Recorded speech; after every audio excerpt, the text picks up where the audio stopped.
ఏపీలో ration కార్డుదారులకు big news ఇది. వచ్చే నెల 1వ తారీఖు నుంచి రేషన్ వ్యాన్లు రావు. ఎవరికి వాళ్ళు రేషన్ దుకాణాలకు వెళ్లి సరుకులు తెచ్చుకోవాలి. వృద్ధులకు, దివ్యాంగులకు మాత్రం డోర్ డెలివరీ చేయనున్నారు. బియ్యం స్మగ్లింగ్ కు అడ్డుకట్ట వేసేందుకే కేబినెట్ సమావేశంలో ఈ నిర్ణయం తీసుకున్నట్టు పౌర సరఫరాల శాఖ మంత్రి నాదెండ్ల మనోహర్ ప్రకటించారు. పీడీఎస్ రైస్ లబ్ధిదారులందరూ కూడా చేరవేసే విధంగా నిర్ణయం తీసుకున్నాం. దీంతో పాటు 65 సంవత్సరాల కన్నా ఎక్కువగా ఉన్న వయసులో ఉన్న వృద్ధులకు, అదేవిధంగా దివ్యాంగులకు డోర్ డెలివరీ జరిగేటట్టు ఈరోజు ఒక నిర్ణయం తీసుకున్నాం. ఈ ఫేర్ ప్రైస్ షాప్స్లో కూడా మేము కొత్త యాప్ డిజైన్ చేసాం.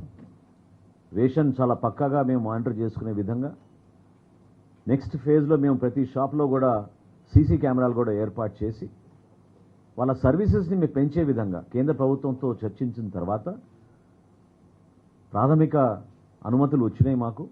ఈ ఫేర్ ప్రైస్ షాప్స్ని చిన్న చిన్న కిరాణా షాపులుగా వాళ్ళు కూడా వ్యాపారం చేసుకునే విధంగా గిరిజన ప్రోడక్ట్స్ కానివ్వండి, కేంద్ర ప్రభుత్వం అందించే ఈ భారత్ ప్రోడక్ట్స్ని ఈ షాపుల ద్వారా మేము వినియోగదారులకి తక్కువ రేటుకు తీసుకొచ్చే విధంగా ఒక నిర్ణయం తీసుకున్నాం.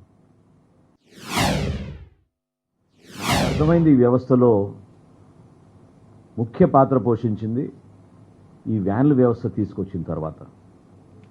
అంటే జవాబుదారితనం లేదు, ఒక స్పష్టత లేదు, సరుకులు తీసుకునేటి ఎవరైతే వెళ్ళిపోతున్నారో ఎవరికి తెలియని పరిస్థితి.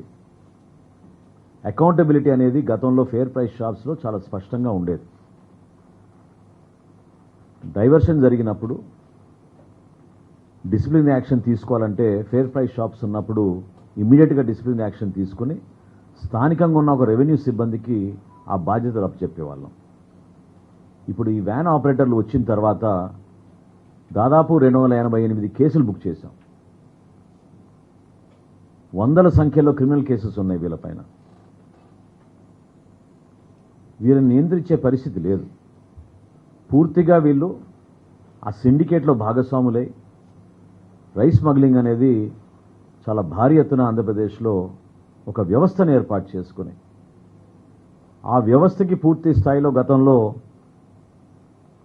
ఏర్పాటు చేయడమే కాదు, ఒక గ్రీన్ ఛానల్ ఏర్పాటు చేసి రైస్ డైవర్షన్ అనేది చాలా లోతుగా వెళ్ళిపోయిన ప్రక్రియ.